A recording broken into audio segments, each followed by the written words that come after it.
gagmay kag sa IPF. So kamo ang importante sini, no, nga sa iya nga adlaw nga tawhan, no, karon nga ikaduha niya ka tuig.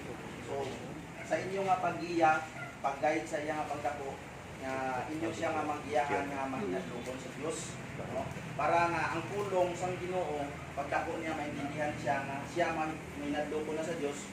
So amon ni siya ang nasulat din sa pulong. Basahon naton ang Salmo 91:14, no?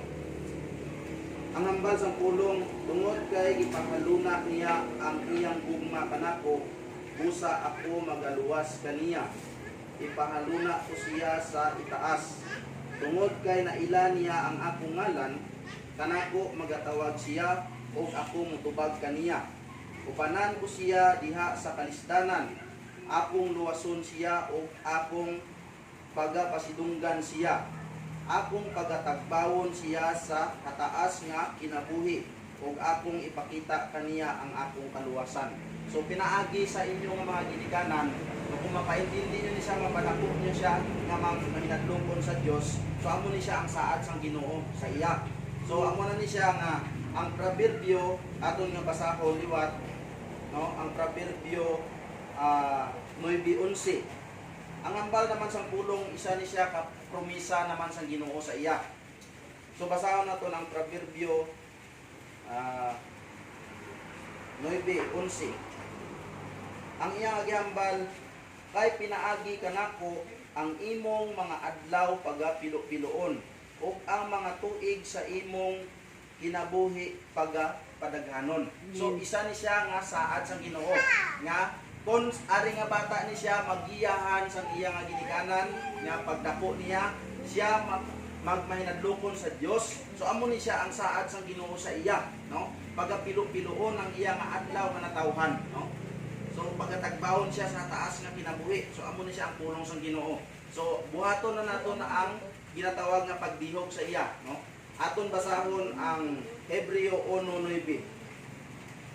Siling sang pulong, gihigugma mo ang pagkamatarong o gidumtan mo ang pagkamasupilon, tungod ni ana gidihugan ikaw sa Dios nga imong Dios sa lana sa kalipay, labaw pa kay kanila nga imong mga sagabay. So amo na siya ang tanda, no? Nga sa dira nga siya makakilala nga sa ngalan sa atong nga Ginoo. So pagadihugan siya sa lana sa kalipay. So amo na siya ang atong nga himuon.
So magpasalamat kita no sa mga pagkaon nga sa atong subangan.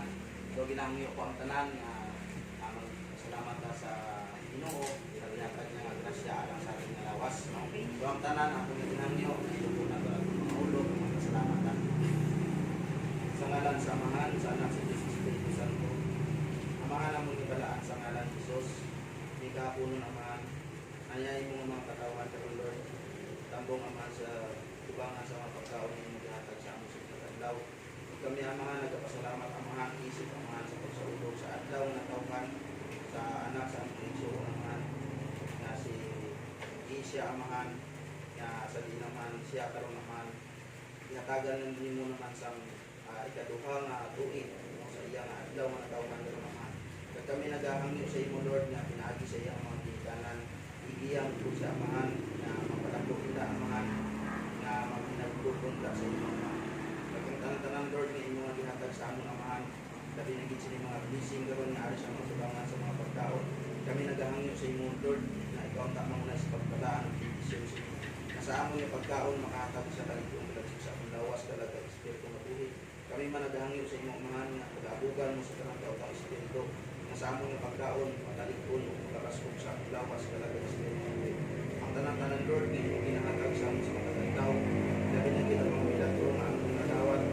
Amon hindi na pasalamatan para sa imanan. Ikaw ang mga Diyos na mga sanan ang bato sa among ikaw sa isang anak Jesus. Amen. Amen.